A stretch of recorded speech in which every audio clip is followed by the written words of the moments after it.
தேவதைகளும் செருப்பு தொழிலாளியும். வெகு காலத்திற்கு முன்பு ஒரு நேர்மையான, கடினமாக உழைக்கும் ஒரு செருப்பு தைக்கும் தொழிலாளி இருந்தார். அவர் எவ்வளவுதான் நேர்மையாக தொழில் செய்தாலும் அவர் வறுமை நிலையில்தான் இருந்தார். அவரிடம் மறுநாள் ஒரே ஒரு ஷூ தைப்பதற்கு உண்டான தோல் மட்டுமே மிஞ்சியிருந்தது. ஒரு நாள் அவர் அந்த தோலில் ஷூ செய்வதற்கு தேவையான அளவுகளில் துண்டுகளாக வெட்டி வைத்துவிட்டு காலையில் எழுந்ததும் தைத்துக் கொள்ளலாம் என தூங்கச் சென்று விட்டார். மறுநாள் சூரியன் உதித்ததும் ஷூ தைப்பதற்காக பதட்டமாக வந்தவர் அங்கே ஓர் அதிசயத்தை கண்டார். அது அவர் தைக்க வேண்டிய அளவுகளில் ஒரு ஷூ தயாராகியிருந்தது.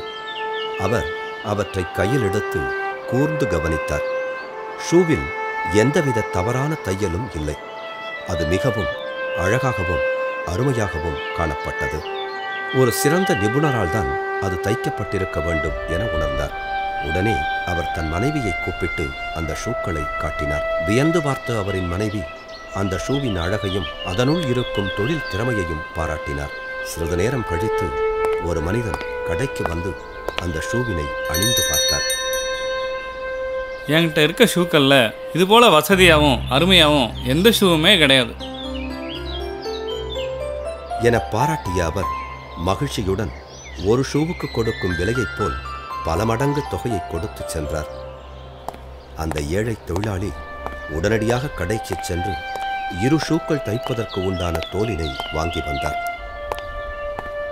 அன்று இரவு மிகச் சிறப்பாக 2 ஷூக்கள் செய்யும் அளவுக்கு சரியான அளவுகளில் வெட்டிய அவர் நாளையுடன் தன் பிரச்சனைகள் முடிந்துவிடும் என்று நினைத்தபடியே தூங்கச் சென்றார். மறுநாள் காலை அவர் நினைத்தபடியே அந்த அதிசயம் நிகழ்ந்திருந்தது. ஷூக்கள் தைக்கும் வேலை அனைத்தும் சிறப்புற முடிந்திருந்தது. சிறிது நேரம் கழித்து ஷூக்களை வாங்குவதற்காக இருவர் கடைக்கு வந்தனர். என்ன அற்புதமா இருக்கு என்று சொல்லிய அவர்கள், எப்படி இவ்வளவு நேர்த்தியா செஞ்சீங்க என்றும் கேட்டனர். இப்போது ஷூ மேக்கரிடம் 4 ஜோடி ஷூக்கள் தைப்பதற்கான தோள்களை வாங்க தேவையான பணம் இருந்தது. அடுத்த நாள் காலை அந்த செருப்பு தைக்கும் தொழிலாளி கடையினுள் நுழையும் பொழுது அழகான 4 ஜோடி ஷூக்கள் தைக்கப்பட்டு தயார் நிலையில் இருந்தன. அன்று முதல் ஒவ்வொரு நாள் இரவும் அவர் தனக்கு தேவைப்படும் ஷூக்களுக்கு தேவையான தோலினை வெட்டி வைப்பார். அவை அனைத்தும் மறுநாள் காலைக்குள்ளாகவே ஷூக்களாக மாறிவிடும். இந்த ஷூக்களை பொதுமக்களும் போட்டி போட்டுக்கொண்டு வாங்கிச் செல்லுவார்கள். விரைவிலேயே அவரும் அவர் மனைவியும் வறுமையிலிருந்து மீண்டு நல்ல நிலைமைக்கு வந்துவிட்டனர். ஒரு நாள் அவர் வழக்கம் போல் சில ஷூக்களுக்கு உண்டான தோலினை வெட்டி முடித்துவிட்டு தன் மனைவியிடம், நமக்காக யார் வந்து உதவி செய்யறாங்கிறத இன்னைக்கு ராத்திரி நாம 2 பேரும் தூங்காம இருந்து பார்ப்போம். ஆமா, அதுதான் சரி என்று சொல்ல மனைவியும் ஆமோதித்து அந்த அறையில் ஒரு மெல்லிய விளக்கை மட்டும் எரிய விட்டுவிட்டு அறையின் மூலையில் இருக்கும் திரைச்சீலைக்கு பின் சென்று நின்று கொண்டனர். சரியாக நள்ளிரவானதும் வானத்திலிருந்து 2 சிறிய குட்டி தேவதைகள் வந்தன. அவை இரண்டும் மேசையில் வந்திறங்கியதும் ஷூக்கள் தைக்கும் வேலையை தொடங்கின. அதன் பிஞ்சு விரல்களில் இருக்கும் தொழில் நேர்த்தியினால் விரைவிலேயே வளவளவென்று ஷூக்கள் உருவாகத் தொடங்கின. இதை பார்த்து கொண்டிருந்த செருப்பு தைக்கும் தொழிலாளியின் கண்கள் வியப்பால் விரிந்தன. அனைத்து பணிகளும் முடியும் வரை தங்கள் வேலையை அந்த குட்டி தேவதைகள் நிறுத்தவே இல்லை. பின்னர் தயாரான ஷூக்களை வரிசையாக அடுக்கி வைத்துவிட்டு மேசையையும் சுத்தப்படுத்திவிட்டு மிக விரைவாக அவ்விடத்தை விட்டு பறந்தோடின. அடுத்த நாள் காலை செருப்பு தொழிலாளியின் மனைவி அவரிடம், ஏழ்மை நிலையில இருந்த நம்மள நல்ல நிலைக்கு மாத்தினவங்களுக்கு நாம கண்டிப்பா நன்றி கடன் பட்டிருக்கோம். நீங்க ஒண்ணு கவனிச்சீங்களா? அவங்க ஆடையே இல்லாம இருந்தாங்க. இந்த பனிகாலத்துல உடம்ப மூட ஆடை இல்லாம அவங்க எவ்வளவு கஷ்டப்பட்டுக்கிட்டு இருக்காங்க. நான் அவங்களுக்காக புது ஆடைகளை தச்சு கொடுக்க போறேன். அதோட தொப்பிகளையும் தயார் செஞ்சு கொடுக்க போறேன். நீங்க அதுங்களோட பிஞ்சு கால்களுக்கு ஏத்த மாதிரி நல்ல நேர்த்தியான ஷூக்களை செஞ்சு கொடுங்களே. இதெல்லாம் செஞ்சா நாமும் அவங்களுக்கு உதவி செஞ்ச மாதிரி இருக்கும் இல்லையா?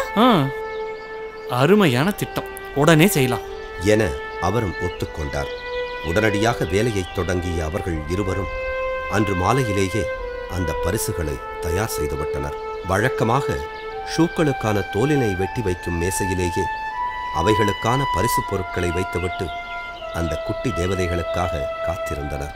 நள்ளிரவானதும் வழக்கம் போல் வந்த அந்த குட்டி தேவதைகள் ஷூக்கள் தைப்பதற்காக தோலினை தேடின.